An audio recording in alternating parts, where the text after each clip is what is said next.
Hi, I'm Cash, and welcome back to Cash Talks Football, where we're breaking down all the goals scored in the Champions League. Today it's Newcastle against Benfica, and I've got lots to say about all these goals scored in the Champions League. I'm going to cover this more of a topic on Monday Night Football Live, so if you want to join us at 8 o'clock there, feel free. I'm going to break this topic down in far more detail than just what I'm saying here. In youth football, which I've worked extensively in, loads of different types of football I've worked in, there's a golden rule between the top actual coaches that develop players to make good football players, okay? And if you beat someone 4, 5, 6-0, you're playing the wrong people, okay? That's established. And there's many factors of the reason why if you have a coach that thinks beating someone 4 or 5-0 is a good thing, they're idiots. If you're trying to make good teams or it's absolutely preposterous. That just shouldn't happen. That only means you're playing bad opposition. And that's what's happening in this thing called the Champions League. Look at the clubs that are getting spanked by 5 goals. They're not Champions League quality.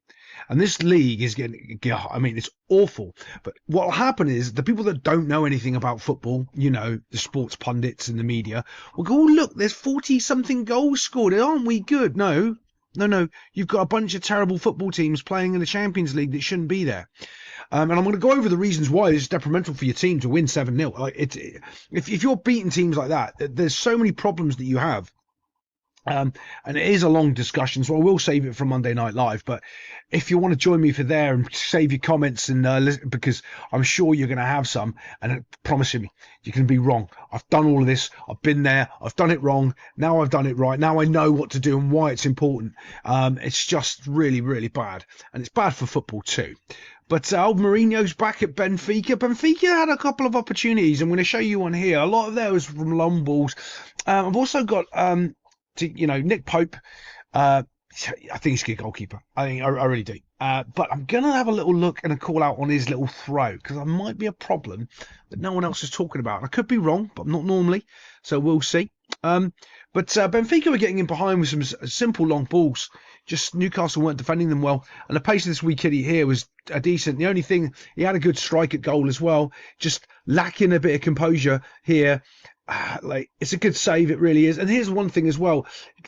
Pope saves the ball and it goes behind him, but he still keeps it out of the net because of the way he touches the ball. Look, goes in, bump, goes in, and it gets away. Brilliant save. Strike should have been a goal. It really should have been a goal. Benfica should have been 1-0 up. But didn't have the composure to put it through the keeper's legs and or just lay it off to hold it up. 0.2 of a second more, mate, and you would have had yourself a goal from a teammate. But let's move on. Same kid, he hits the post for Benfica, and it's a simple, just long ball, picking up the second ball, which I talked about in one of my other videos. I think this is going to become more and more apparent where, because defenders can't defend long balls properly, and it's that second ball that's so important from the long ball, so that if the defender wins it, it doesn't really matter because it still drops into that second ball area and they don't have a midfielder there to cover it. Because what a lot of teams do in the Premier League is they have a flat back four. Well, that's not a flat back four, but you know what I mean. A back four and a midfielder here, but who doesn't actually move when the ball's been played. So when the ball's getting dropped onto this side, he doesn't move over and protect that centre back. He stays in between the two, doesn't quite do his job properly. They've got lazy, these defensive midfielders, and a lot of it is because, well, they could afford to be lazy because there wasn't these second ball opportunities and these other things that were happening. Now they've got to deal with it. And this should have been, well, I don't know, it should have been a goal. Maybe, maybe not. No, I don't think so. It's just a quality strike, hits the post, bosh, and off it goes. This is the first Newcastle goal, and it's complete and utter poor defending from Benfica. When I show you this, you're going to be shocked.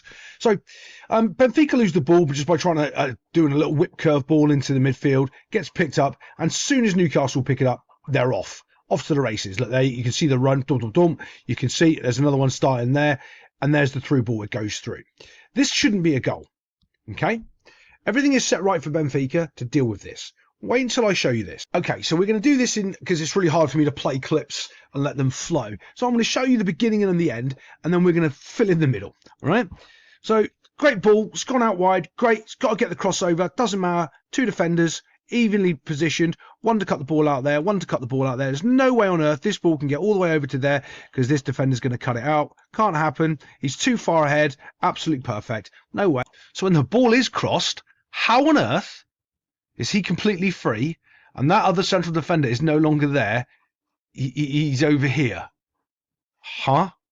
Yeah, exactly. What that defender does is as he starts to run, instead of running back in his shape to be able to cut the through ball out across the middle of the goal, he just stops and runs out of the middle of the field and lets this ball be able to pass across the field.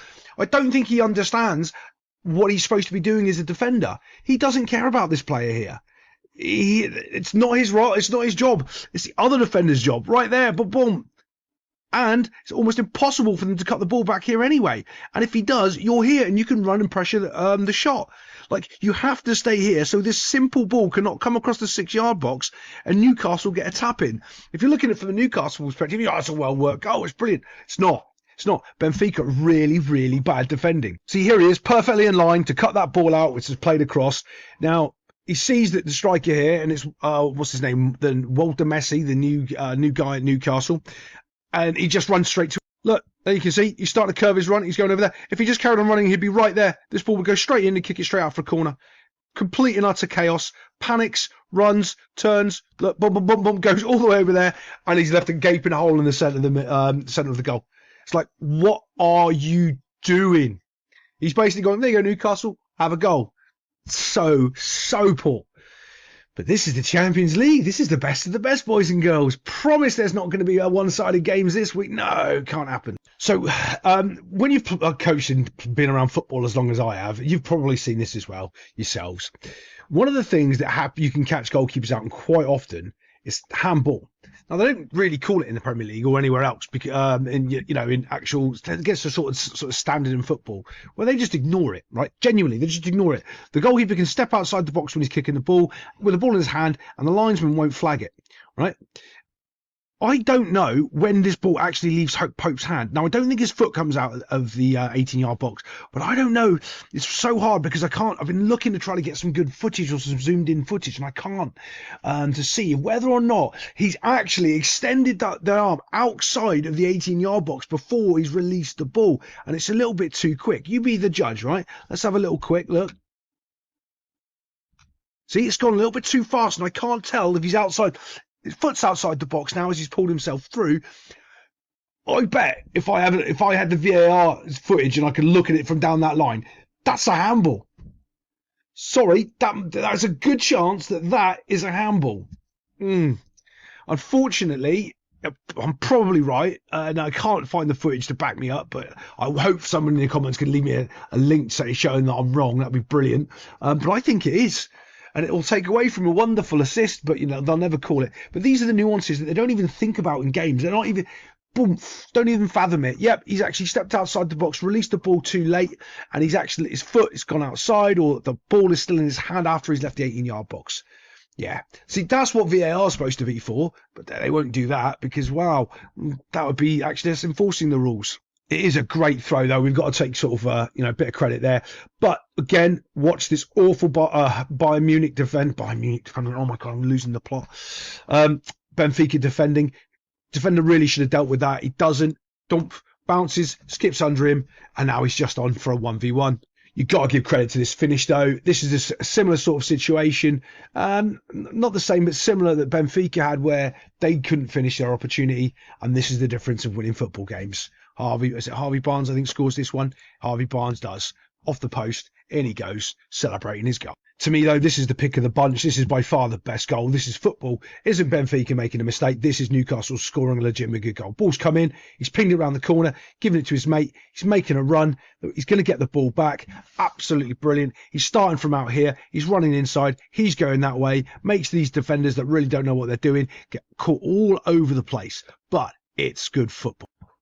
After that layoff, look, took out two players with one little layoff, and he just gets to run into the space until he's close enough to feed his teammate. Just tore him apart, straight through. That simple. A good run, a good little 1-2, and you're straight in on goal. You can also see, though, just from that last little clip, the separation between these, because he's running a little bit too far to go over there, thinking the ball's going to get played, and he doesn't realise the ball's going to get played behind him. Now, to be fair, when this ball comes in, striker's still got a lot to do. He's still got a lot to do in this situation. He still has to score. Like, he's on the run. The ball's coming from. It's a weird angle. Now, I don't know if you know this. You probably do, but hitting a ball that's coming across and you're kicking it in is one way. Hitting a ball coming at you that way and kicking it in is another way. Having a ball come from behind you like that and then hitting the ball is another technique altogether. It is completely different again. Doesn't matter. He executes it perfectly, puts it through the keeper's legs and makes it 3-0. And other than that, I'll see you next time on Cash Talks Football.